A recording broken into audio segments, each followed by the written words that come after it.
रत्नत्रिय आदरणीय कल्याण मित्रहरू, वज्रयान बौद्ध शिक्षाको 232औं श्रृंखलामा यहाँहरूलाई स्वागत गर्दछु। फेसबुक प्रत्यक्ष प्रसारणमा सदाझै 6 बजेदेखि 7 बजेसम्म प्रसारण हुने यस कार्यक्रममा 6 बजेदेखि 6:30 बजेसम्म नेपाली भाषामा र 6:30 देखि 7 बजेसम्म अंग्रेजी भाषामा प्रसारण हुँदै आइरहेको छ। आदरणीय कल्याण मित्रहरू, विगत 28औं श्रृंखला अगाडिदेखि नाम संगीतिको व्याख्या विश्लेषण गर्ने क्रममा सुविशुद्ध धर्मधातु ज्ञानगाथा पंचविंशति अर्थात नाम संगीतिको 5औं परिवर्तलाई व्याख्या विश्लेषण गरेर यहाँहरूलाई जानकारी गराउँदै थिए र आज पनि यसैको निरन्तरता स्वरूप सुविशुद्ध धर्मधातु ज्ञानगाथा पंचविंशतिको आज यो 10औं पंक्तिबाट प्रारम्भ गर्ने जमर्को गरेको छु। My dear Dhamma friends and followers, I welcome all of you in Facebook Live of Vajrayana Buddhist Education 232 episodes. Today, also as usual, 6 to 7 o'clock, live broadcast on Facebook page of Rajendra Man Bajracharya. After just completion, it will upload it to YouTube channel of Rajendra Man Bajracharya too.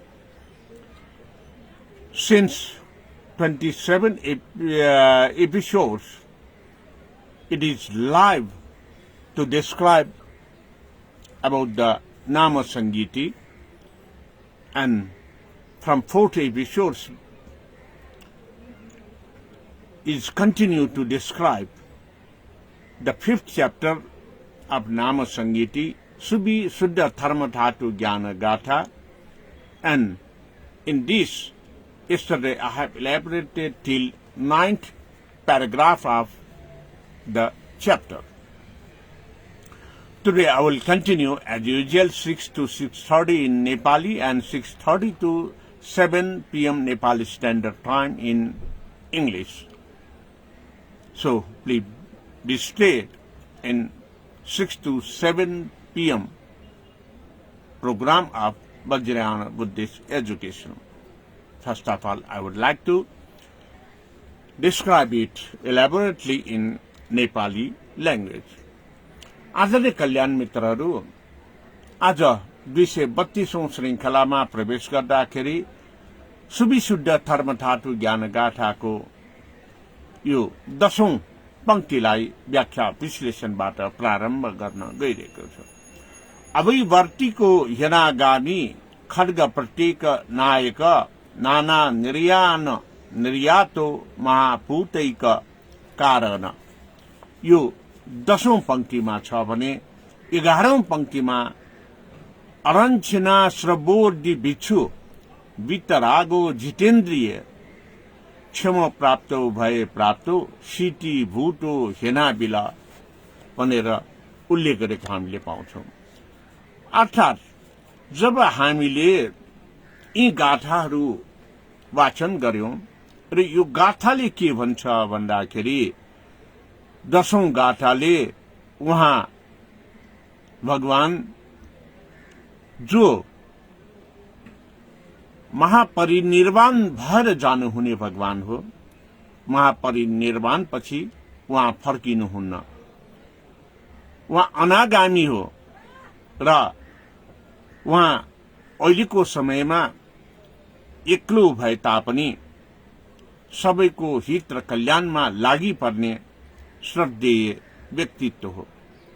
तसर्थ अनेक प्रकारका जुन चाहिँ निर्वाण पक्षलाई बोध गरिसक्नु भएको उहाँ सिद्ध पुरुष हो।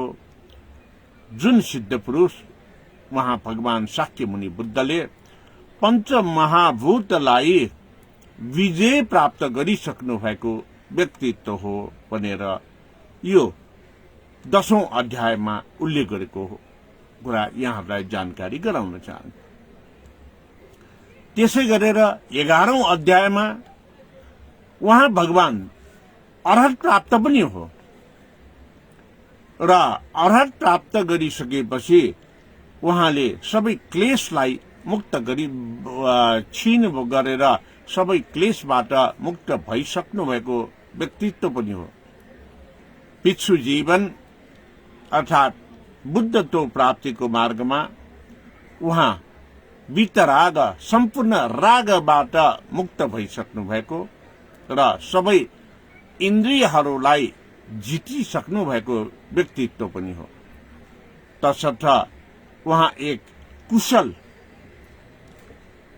ज्ञान प्राप्त सर्वज्ञता हासिल गरेको व्यक्तित्व हो।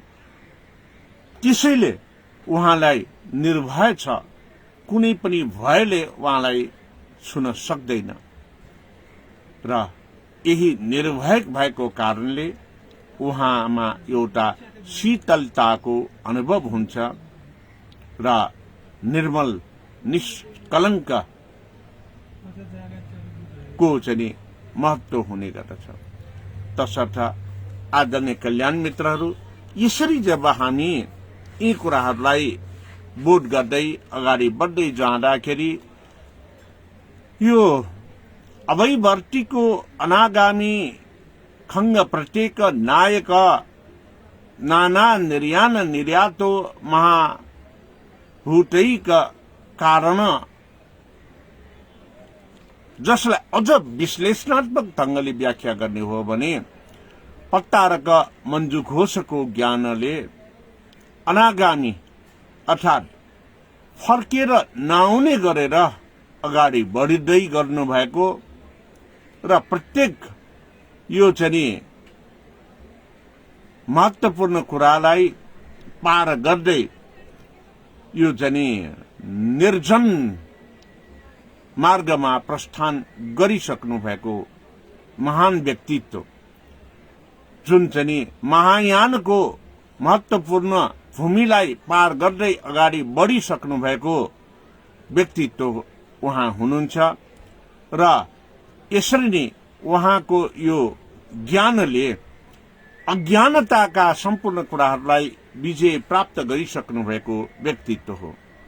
यो भनेको सर्वज्ञताको परिचय हो। तसर्थ यसरी सर्वज्ञता हासिल गरेको व्यक्तिले सर्वप्रथम त महत्वपूर्ण रूपमा तत्व आर्य सत्यको राम्रोसँग बोध गरिसक्नु भएको व्यक्तित्व हो। मृत्युको साक्षात्कार गर्न सक्षम व्यक्तित्व हो। त्यसै गरेर अनित्यता सम्पूर्ण रूपमा बोध गरिसक्नु भएको व्यक्तित्व हो। अनागामी र अर्हत प्राप्त गर्दै बुद्धत्वको मार्गमा समेत अग्रसर भइसक्नु भएको व्यक्ति, उहाँमा क्लेश भन्नेको कुनै पनि भाव छैन, राग भनेको कुनै पनि भाव छैन। त्यसकारणले निक्लेश हुनुहुन्छ र वितराग हुनुहुन्छ र यसरी क्लेशबाट मुक्त र द्वेषबाट मुक्त, रागबाट मुक्त व्यक्तित्व जसले प्रतीत्य समुत्पादलाई मुख्यतया साक्षात्कार गरेर द्वादश प्रतीत्य समुत्पादको ज्ञान हासिल गरिसक्नु भएको र अभ्यस्त गरेर हेतु फललाई निराकरण गरेर हेतु नै हुन नदिनको निमित्त उहाँ सक्षम व्यक्ति पनि हुनुहुन्छ। त्यसकारणले उहाँमा एउटा चाहिँ के भन्दाखेरि यो प्रत्येक यानको ज्ञान पनि छ। किन भन्दाखेरि यो ज्ञान उहाँले कसैबाट सिक्नु भएको होइन, आफैले जुन चाहिँ ध्यान गरेर प्राप्त गरेको ज्ञान। त्यसैले उहाँ प्रत्येक बुद्धको ज्ञानबाट, प्रत्येक यानबाट एउटा सफलता प्राप्त व्यक्ति पनि हुनुहुन्छ र यसरी सफलता प्राप्त गरेकै कारणले उहाँ एकजना महायानी को अभ्यासमा अभ्यस्त व्यक्तित्व पनि हो। महायानीको अभ्यासमा अभ्यस्त व्यक्ति भनेर किन भनियो भन्दाखेरि जन्मदेखि मृत्यु अर्थात् मृत्युदेखि जन्मसम्मको सम्पूर्ण ज्ञान प्राप्त गरेर अरूको हित र उद्धारमा निरन्तर लागिराख्नु भएको शाक्यमुनि बुद्ध हुनुहुन्छ। त्यसैले उहाँको यो मार्ग निर्वाण मार्ग भए तापनि निर्वाण ज्ञान प्राप्त निर्वाण पथमा लाग्न अगाडिसम्म सम्पूर्ण प्राणीको हित र कल्याणमा एउटा महत्वपूर्ण निर्णयका साथ अगाडि बढ्नु भएको उहाँ श्रद्धेय सम्यक सम्बुद्ध तो प्राप्त श्रद्धेय व्यक्तित्व हुनुहुन्छ। तसर्थ उहाँलाई दश कुशल दश अकुशलको सम्पूर्ण ज्ञानहरू राम्ररी थाहा छ, मध्यम मार्गको ज्ञान राम्ररी थाहा छ। यसै कारणले हेतु फल हुन नदिनको निमित्त हेतु कारणै हुन नदिन सक्षम व्यक्ति पनि उहाँ हुनुहुन्छ र कुशल ज्ञान भएको कुशल व्यक्तित्व पनि हुनुहुन्छ। तसर्थ कुशल ज्ञान र कुशल यो चाहिँ ध्यानको व्यक्तित्वले ध्यान समाधि योग पुरस्चरण र अनुत्तर योगबाट पारङ्गत गर्दै तथागत बोधिसत्वचर्यामा अग्रसर हुनुभएको व्यक्ति हुनुहुन्छ। त्यसैले अनन्त सिना श्रवो भिक्षुर भीतर राग जितेन्द्रिय क्षण प्राप्त सिटी भूटो सेना बिल अर्थात् सम्पूर्ण इन्द्रियहरूलाई जितिसक्नु भएको पञ्चतत्वको पूर्ण ज्ञान प्राप्त गरिसक्नु भएको वैतराग वीत रागबाट चाहिँ मोक्ष प्राप्त गरिसक्नु भएको र चित्तलाई निक्लेश बनाइसक्नु भएको व्यक्ति शान्त स्वभावको हुनुहुन्छ, शीतल स्वभावको हुन्छ र शान्त र शीतल स्वभावको कारणले उहाँ एउटा निर्मल व्यक्तित्व पनि हुनुहुन्छ भन्ने कुरा यस 10औं र 11औं सुविशुद्ध धर्म धातु ज्ञान गाथामा उल्लेख गरेको कुरा यहाँहरूलाई जानकारी गराउन चाहन्छु। जितेन्द्रिय अर्थात् इन्द्रियहरूलाई जितिसक्नु भएको, इन्द्रियहरूलाई जितिसक्नु भएको भनेपछि के त भन्दाखेरि उहाँले पञ्च इन्द्रियलाई आफ्नो वशमा पाइसक्नु भएको अर्थात् काबुमा राख्न सक्ने व्यक्तित्वको गुण सम्पन्न भइसकेको।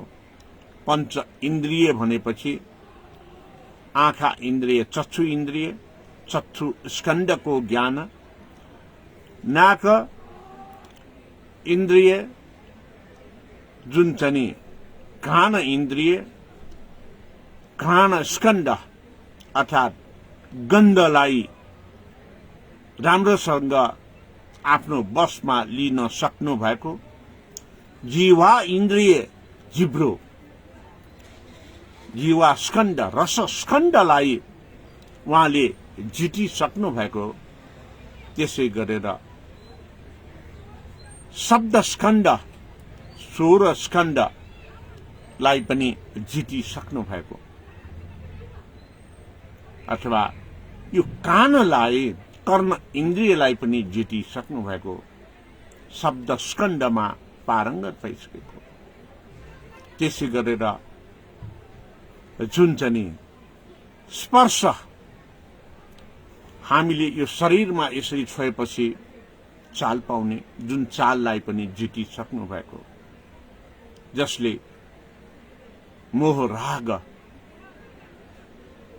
स्पर्श स्कन्धलाई जितिसक्नु भएको व्यक्तित्व शाक्यमुनि बुद्ध उहाँ अरहत मात्रै होइन, उहाँ प्रत्येक बुद्ध मात्रै होइन, उहाँ सम्यक सम्बुद्ध सर्वज्ञ व्यक्तित्व हुनुहुन्छ।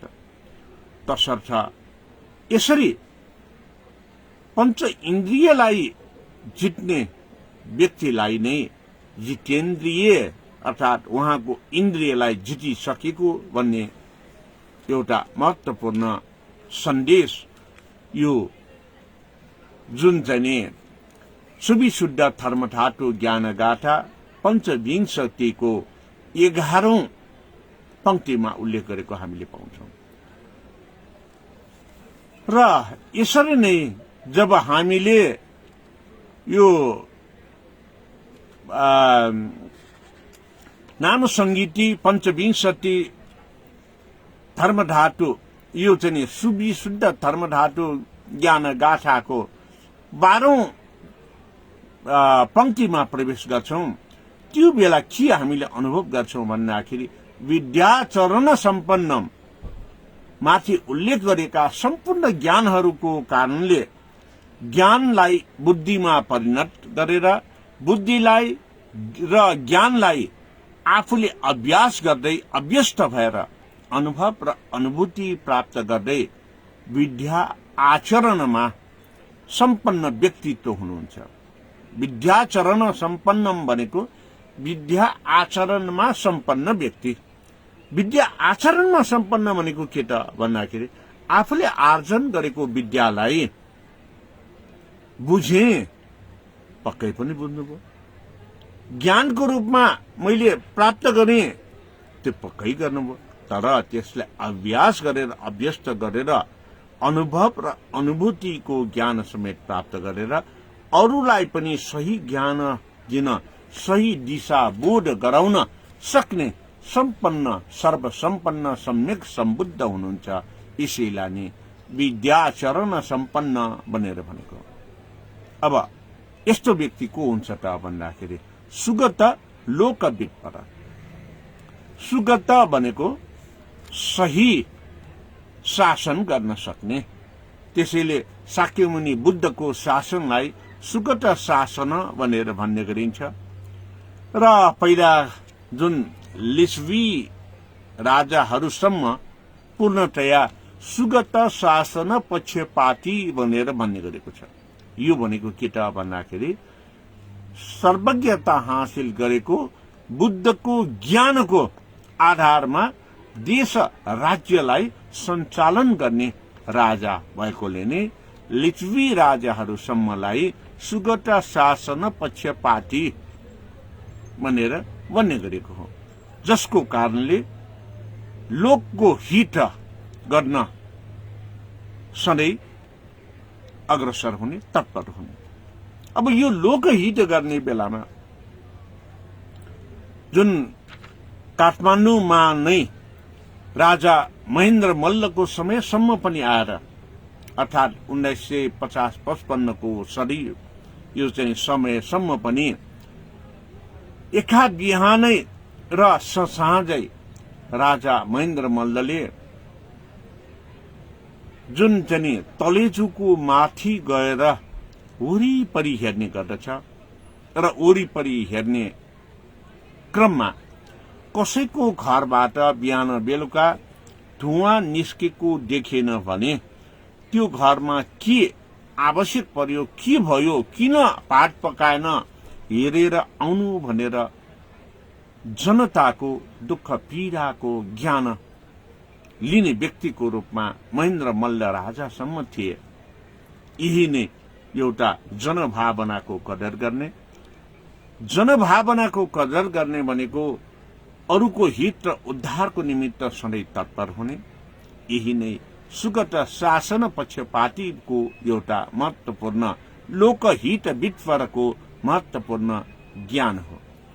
र त्यसरी निर्मोही अहंकार सत्य डोये नैस्थित्य, यसले के भनेको छ त भन्दाखेरि यो 12औं पंक्तिको दोस्रो यो लहरले म मेरो भन्ने कुरा कहिल्यै म विश्वास गर्दिन, म मेरो भन्ने छैन, म मेरो भन्नेलाई जब चाहिँ त्याग गर्न सक्छौं त्यो बेलामा आफूभित्रको अहंकार पनि मेटिएर जानेछ र यो अहंकार मेट्ने सक्ने व्यक्ति नै सुगत शासन पक्षपाती सुगत अर्थात सर्वज्ञता हासिल गरेको सम्यक सम्बुद्ध हुनेछ। त्यसैले समृद्धि ज्ञान र परमार्थ ज्ञान दुवै ज्ञानको सत्यतालाई बोध गरिसक्नु भएको व्यक्तिको स्वरूपमा शाक्यमुनि बुद्ध रहनु भएको कुरा यहाँ यस गाथामा उल्लेख गरेको हामीले पाउँछौं।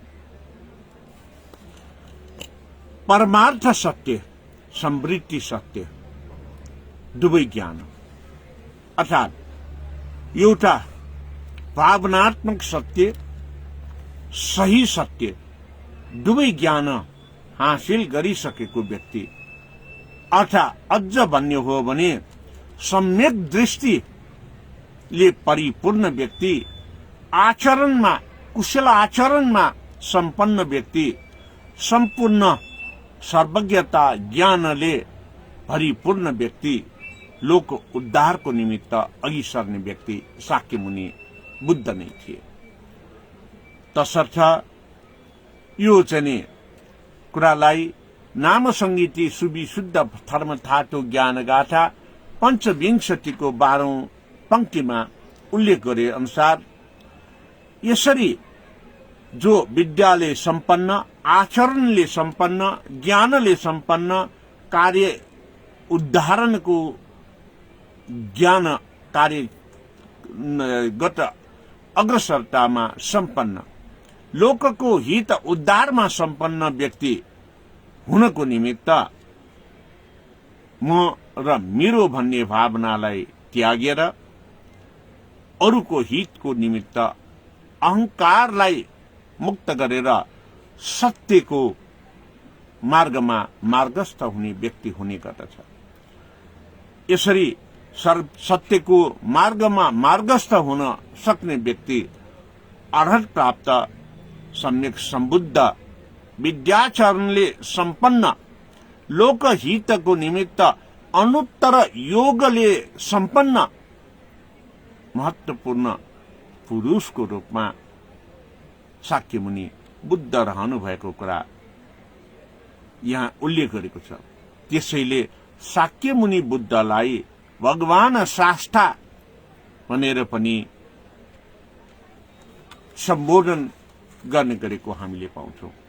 अब उनै भगवान शास्ता तथागत बोधिसत्व तथागत शाक्य सिंह बुद्ध शाक्यमुनि बुद्ध सर्वज्ञता हासिल गरेको सम्यक सम्बुद्ध जुन उहाँले प्राप्त गरेको द्वय सत्यको स्वभावलाई महत्वपूर्ण रूपमा यदि हामीले पनि प्राप्त गर्ने हो भने हामी पनि सम्यक संयोजन दृष्टिबाट अग्रसर हुन सक्छौं। सम्यक दृष्टिले अग्रसर हुने भनेको इक्वालिटी लाई चाहिँ महत्वपूर्ण रूपमा प्रयोग गर्न सक्ने, समभावमा सबैलाई उकास्नको निमित्त समता ज्ञानले अग्रसर भएर सर्वज्ञताको ज्ञानको प्रयोगाभ्यासलाई योगानुत्तर अर्थात अनुत्तर योगको अभ्यासले सबैलाई मुक्त गर्नको निमित्त, सबैलाई निर्वाण मार्गमा मार्गस्थ गराउनको निमित्त सक्षम व्यक्तिको रूपमा शाक्यमुनि बुद्ध थिए, जसलाई यो अनुत्तर योगले सम्पन्न नभइकन सर्वज्ञता हासिल गर्न सक्दैन। अनुत्तर योगले सम्पन्न भएपछि मात्रै यो चाहिँ समृद्धि सत्य र परमार्थ सत्यको ज्ञान प्राप्त गर्न सक्छ सम्यक दृष्टिको ज्ञान प्राप्त गर्न सक्छ। तसर्थ यसरी ज्ञान प्राप्त गरेको व्यक्ति भनेको मञ्जुश्री भट्टारक आर्य महामञ्जुश्री बोधिसत्वको तथागत चर्या सम्पूर्ण ज्ञान प्राप्त गर्दै विद्या आचरणले सम्पन्न हुँदै अग्रसर भएको व्यक्तिलाई नै भगवान शास्ता भनेर भन्ने गरेको कुरा यहाँ उल्लेख गरेको पाउँछ। यी सम्पूर्ण कुराहरू प्राप्त गर्न निक्लेश त पक्कै हुनु पर्यो। निक्लेश मात्र होइन, यो रागबाट मुक्त हुनु पर्यो र रागबाट मुक्त भएर निक्लेश भएर अगाडि बढ्नको निमित्त, सर्वज्ञता हासिल गर्नको निमित्त भव चक्रको ज्ञान त पक्कै हुनु पर्यो।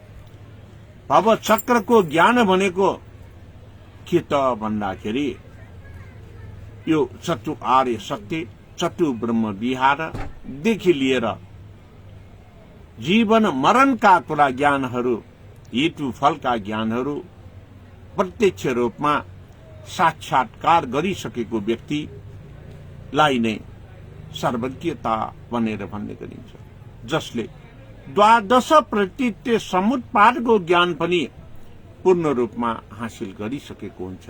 यी सम्पूर्ण हासिल गरेर मात्रै पुग्दैन। आजकल के छ भन्दाखेरि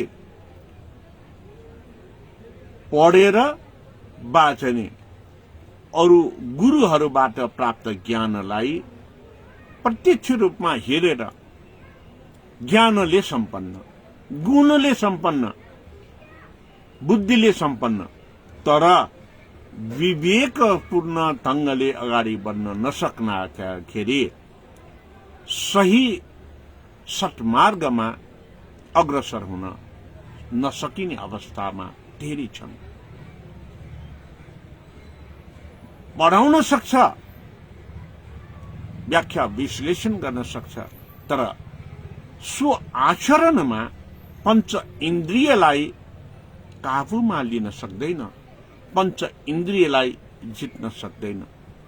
पंच इन्द्रियलाई जित्न नसकेपछि के हुन्छ त भन्दाखेरि काय वाक चित्त शुद्ध गर्न सक्दैन।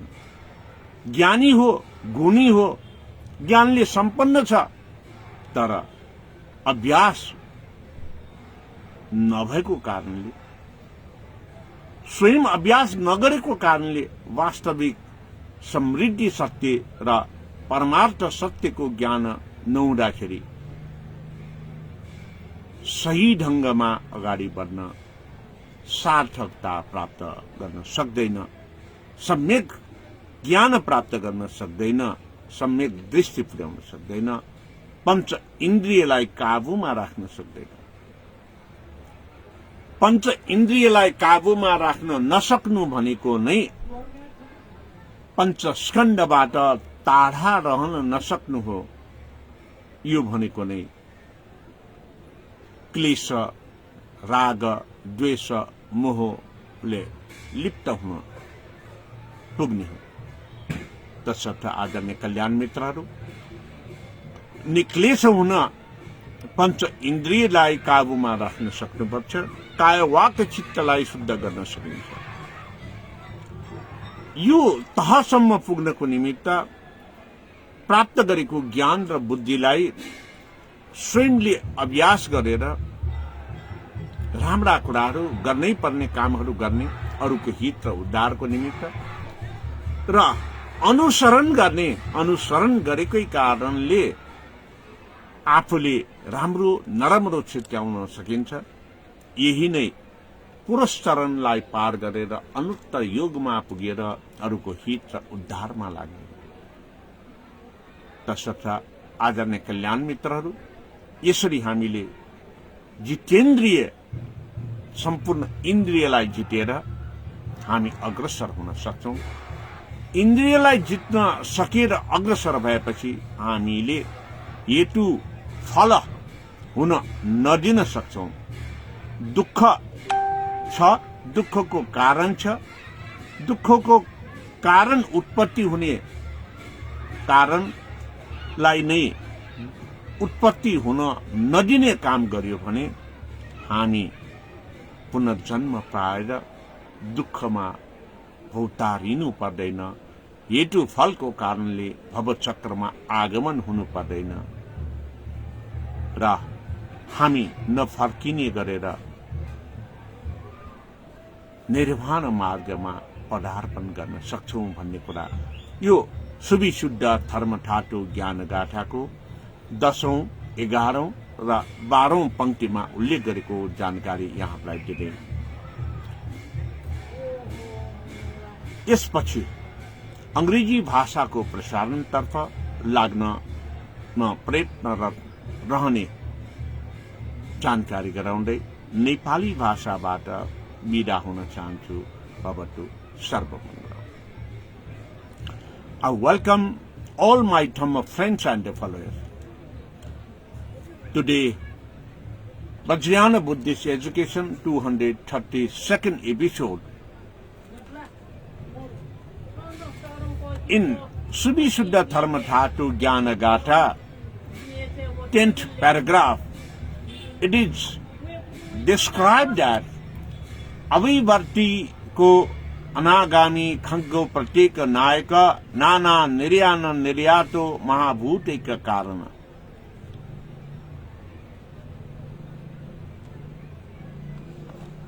Because of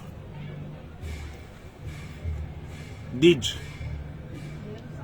whatever we gain the knowledge, because of the knowledge, if we practice in our life, then we go thoroughly till the Anuttara Yoga. We will be departed towards the, not only to the Anagami Arhata, but also to the Mahayana, Pratyek Buddhayana. And crossing that Mahayana and Pratyek Buddhayana, we reach to the Tathagata Bodhisattvacharya, Nirvana, Samyak Sambuddha Jnana. In this, we understand different types of knowledges. Because of different types of knowledge, we could success to overcome the 5 elements, the Pancha Mahabhuta. To overcome the Pancha Mahabhuta, it is utmost important to have knowledge about the Pancha Indriya, the 5 organs of our body. The eye, if we could success to control the eye, if we could success to control the smell from our nose, if we success to control the taste from by the tongue, and if we success to control the sounds from the ear, and if we success to control by touching the feelings, then only we could success to gain the knowledge of Chatu Arya Satya, the four noble truth, that is sorrow, sufferings, there is cause of sufferings. The cause of suffering arises due to our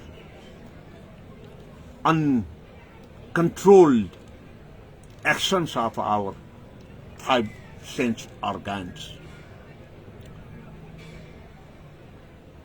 That's why if we could success to control the 5 sense organs, eye, nose, tongue, ear, and the feelings by body touching, then we could success to go onward, to stop the cause. Because of the cause, the result, effect will see. When we success to stop the cause and effect, we understand the 12 defilements, 12 different our senses during our life. Because of that, we can control lust, hatred, and greediness. It means we are fully aware from wheel of life. If we could success to aware from the wheel of life, and we could success to practice in our life, and we could success to control our organs, then we are very success to go to the enlightenment path.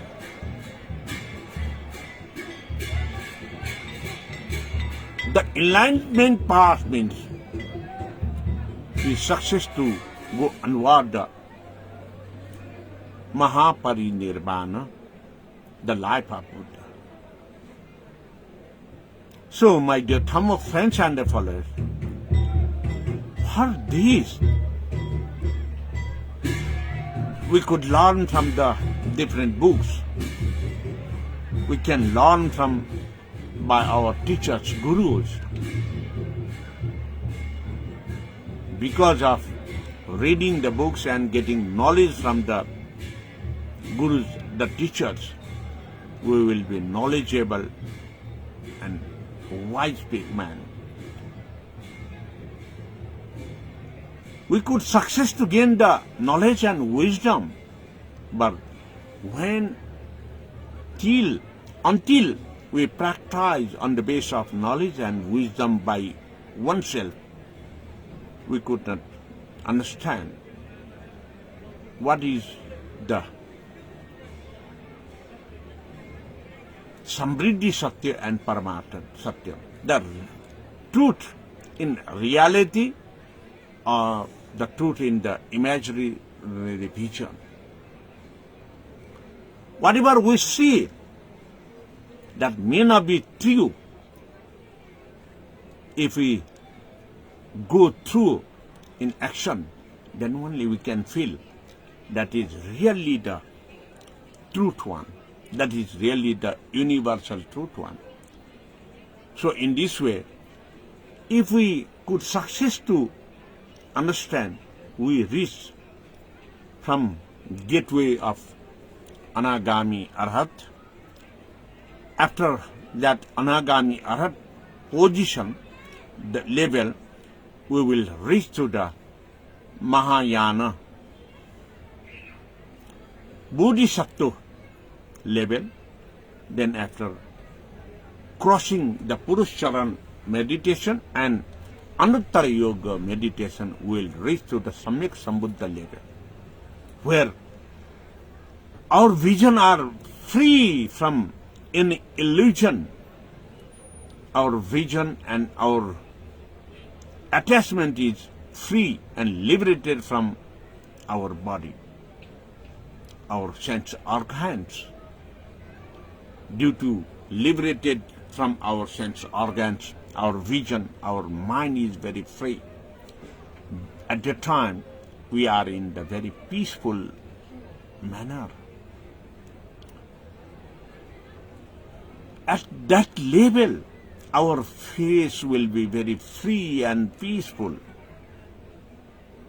because the person who have reached and crossed the level of Purusharan and Anuttara Yoga, he will be free from all the loss, hatred, and the greediness.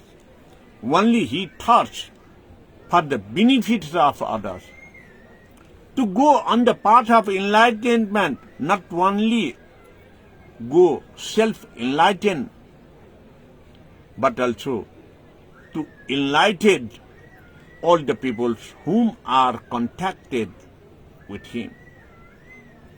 So, This level is known as this level is known as the Samyak Sambuddhayana. Samyak Sambuddhayana level means the person understand that of the cleansing, aparting, and liberation from loss, hatred, and greatness. He knows very well about the wheel of life. He knows very well how to liberate from the sense organs for purification of mind, to get the perfection in actions. In this way, the person are enlightened position. So till this 12th paragraph of Nama Sangiti, this is the 5th chapter, Subhishuddha Dharmatatu Jnanagatha, we understand how to liberate from the cause and effect, how to stop from rebirth, because rebirth means to have sufferings in our life,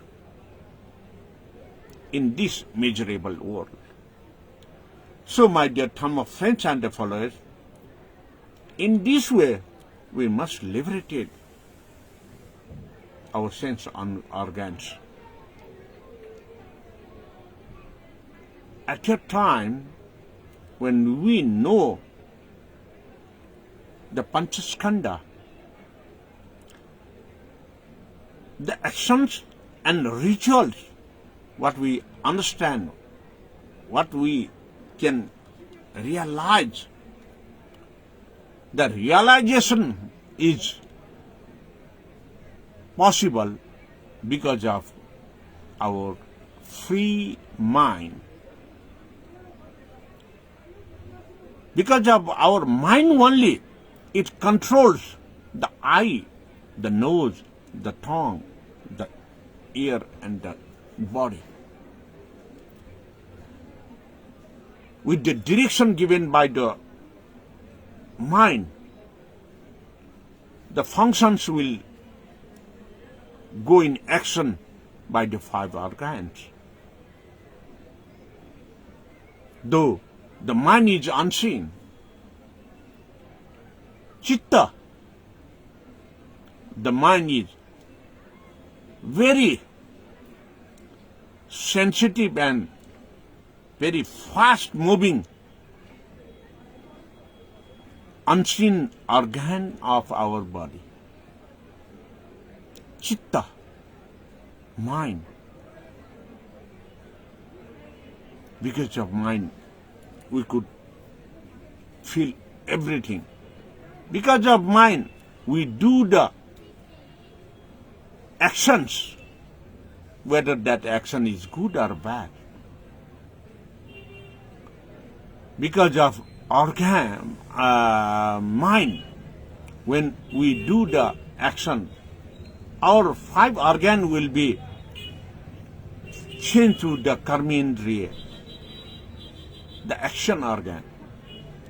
And when it realizes after having the actions, the realization means our eyes, nose, tongue, ear, and the body turn to the Jnanendriya, Jnana Indriya, having the knowledge and wisdom about the actions. For this, it is utmost important to practice by oneself in our body action to liberate from the loss, hatred, and the greatness. So, my dear Dhamma friends and followers, it is very difficult task to liberate from loss, hatred, and the greediness, but it is possible. There is no impossible things when we go through the part of Samyak Sambuddha. It is possible when we do the practice of the different level of meditations, simple meditation, the concentration, perfection in meditative concentration of mind. The second level of meditation, samadhi, to apply to focus on the tasks, whatever we are in the ready to do, samadhi, and to do in action, to work, to perform, to apply. It is yoga meditation. And to monitor whether our action plan, our work is good or bad. If the work is good, it should continue. If the work is bad, with confession, we must stop immediately. If there is something we left to do, which is utmost important for the benefit of our sentence being, we must start immediately. And we must stop not to create in action if that is not good. In this way, we can apply in our life. It is possible if we could success to do meditation monitoring, that is Pura Sarana, then it is very easy to reach at the end level, optimum level of meditation. That optimum level of meditation means that level is the level of Guru Vajrasattva, Sakya Muni Buddha, or Buddhatva. That level is known as the level of enlightenment. So, due to level of enlightenment practice, result, we could success to liberate our organs. We could success to understand for the right path or Ashtangic Marga. Every time we renounce and will liberate from loss, hatred, and greediness. So, my dear Dhamma friends and followers, in this way, today I want to close this Vajrayana Buddhist education, elaborating the 5th chapters, Subhishuddha Dharmadhatu Jnana Gatha. And from today, we are in celebration of Yinya Jatra. From today it will continue for 7 days. If you are in Kathmandu Valley, you can observe the exhibition with decoratively in street crossroads, the Bhairavas. And the iconograph of the statue of Indra, which is in prison with nailing, because Indra had taken the flower without asking to the owner.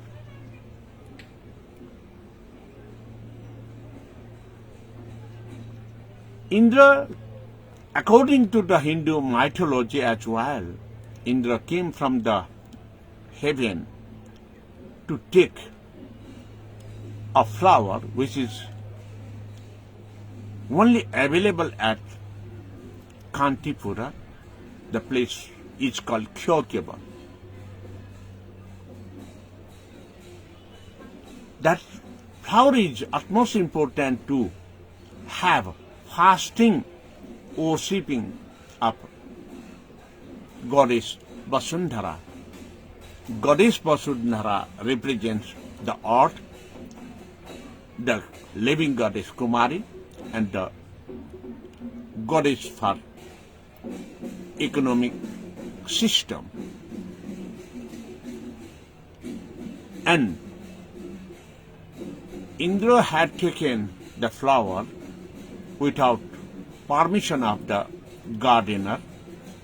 That is why Indra is accused. That's why in Ya Jatra, during the period of 7 days, Indra will taken in prison to show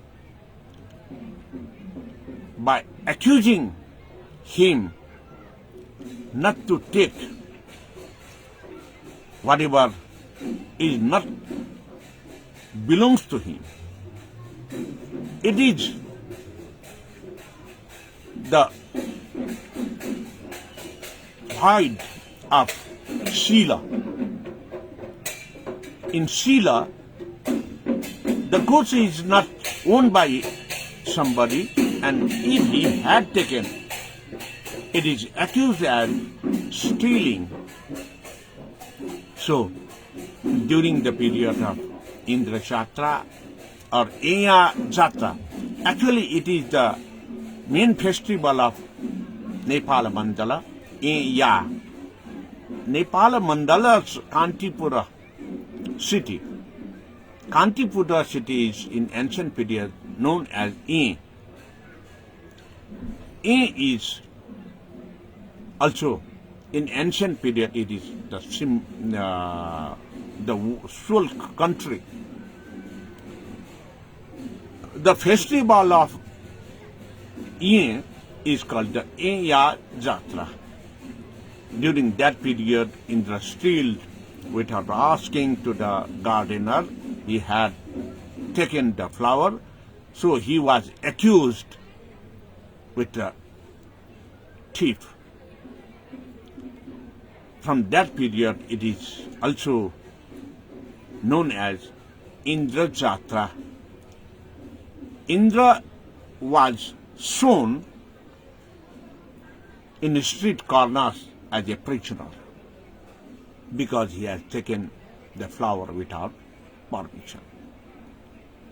आदरणीय कल्याण मित्रहरू, आजबाट एक हप्तासम्म एया जात्रा सुरु भएको छ।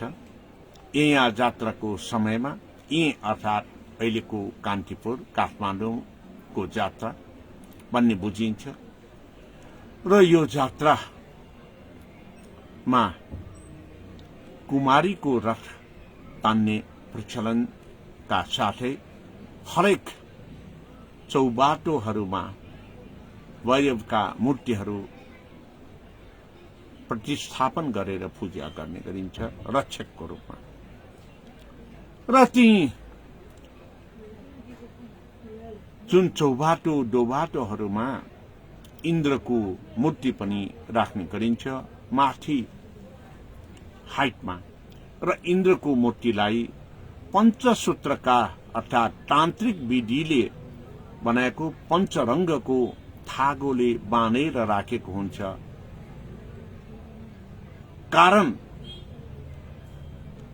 इन्द्रको आमा वसुन्धरा व्रत बस्नको निमित्त जुन फूल लिएर आउनु भनेर पठाएको थियो, त्यो फूल कान्तिपुरको ख्योकेबमा मात्रै प्राप्त हुने गर्दथ्यो र इन्द्रले बगैँचाको मालिकसँग नसोडिकन त्यो फूल लिएको कारणले इन्द्रलाई चोर दोष लगाएर चौबाटोहरूमा सबैले देख्ने गरेर तान्त्रिक विधि पञ्चसूत्रका 5 रङका धागोले बाँधेर राख्ने गरेको हामीले पाउँछौं।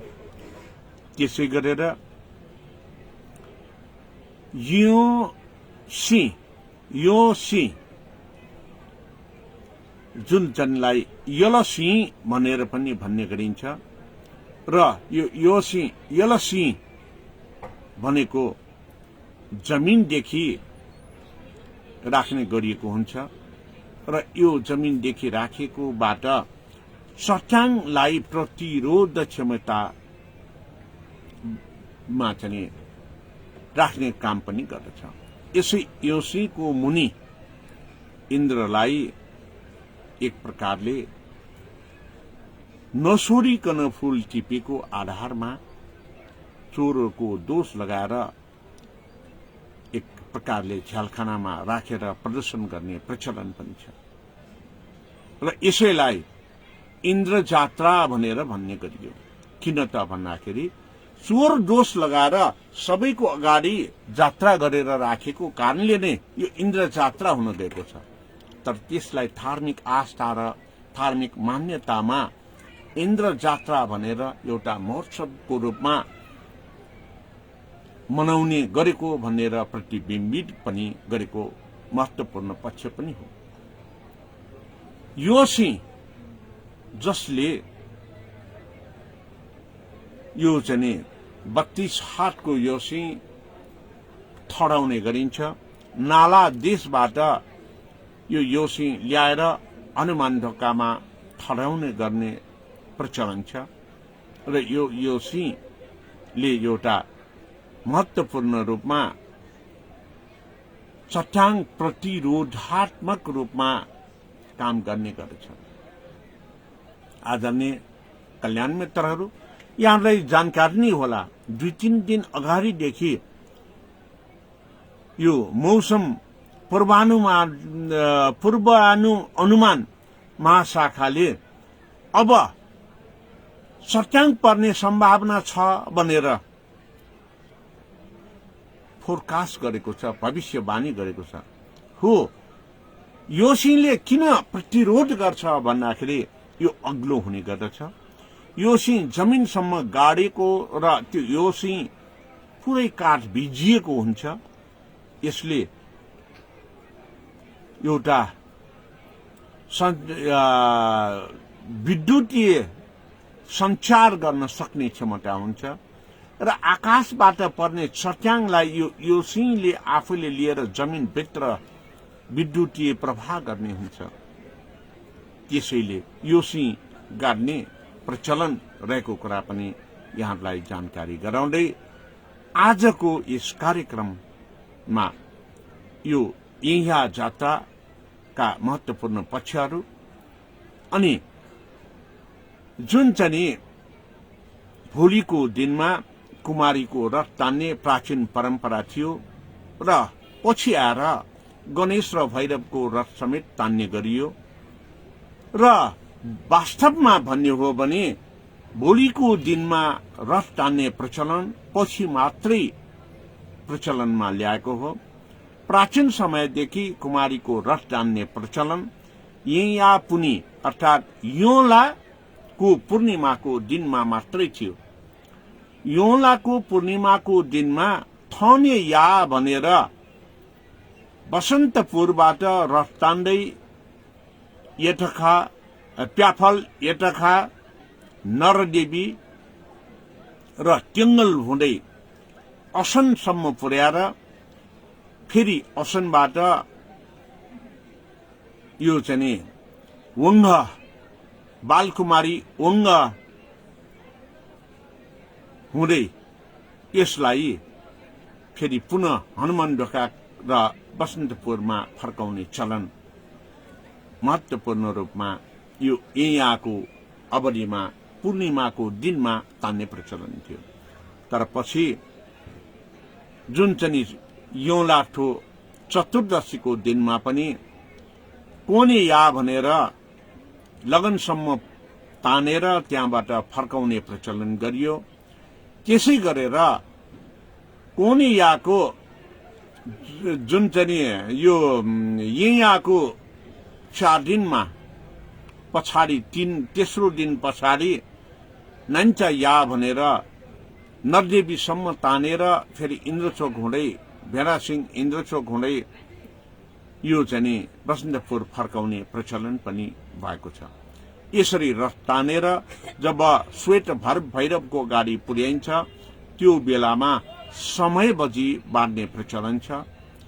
इन्द्र जात्रा वा एया जात्राको यो 7 दिनको अवधिमा कुमारी घरको अगाडि बायाँ मन्दिरमा पछि प्रचलनमा ल्याएको 10 अवतार देखाउने प्रचलन पनि छ। त्यसै गरेर भक्तपुरको नाचहरू अनि यो जुन हलचोकको भैरव नाच जसलाई सौवो भक्कु प्याख भनेर भन्ने गरिन्छ, सौवो भक्कुको नाच अनि किलागलको श्वेत हात्तीको नाच र मजीपाटको लाखे नाच पनि यही दौरानमा यो 7 दिनसम्म आजबाट निरन्तरतामा रहने कुरा पनि जानकारी गराउन चाहन्छु। साथै आदरणीय कल्याण मित्रहरू, आफ्नो घरमा ख्याल बाहिर दलु मत राखेर बाटो जात्रा हेर्न आउनेहरूको निमित्त त्यो बेला बिजुली बत्ती नहुँदाखेरि सहजीकरणको निमित्त जात्रालाई सुव्यवस्थित गर्न दलु मत राखेर त्यसलाई पूजा गर्ने प्रचलन पनि छ। हो आदरणीय कल्याण मित्रहरू, यसरी नै सारांशमा यहाँहरूलाई यहाँ जात्राको समेत जानकारीका साथ आजको वज्रयान बौद्ध शिक्षाको 232औं श्रृंखलालाई यही अन्त गर्न चाहन्छु। पक्कै पनि यहाँहरूले वज्रयान बौद्ध शिक्षालाई मन पराइदिनु भएको छ। यदि तपाईहरुलाई कुनै जिज्ञासा वा प्रश्न छ भने कमेन्ट बक्समा लेख्न सक्नुहुन्छ र यहाँहरूले जानकारी प्राप्त गरेर आफ्नो जिज्ञासालाई परिपूर्ति गर्न सक्नुहुन्छ। यति नै भन्दै आजको यस कार्यक्रमबाट बिदा हुन चाहन्छु। भवतु सर्वमंगलम।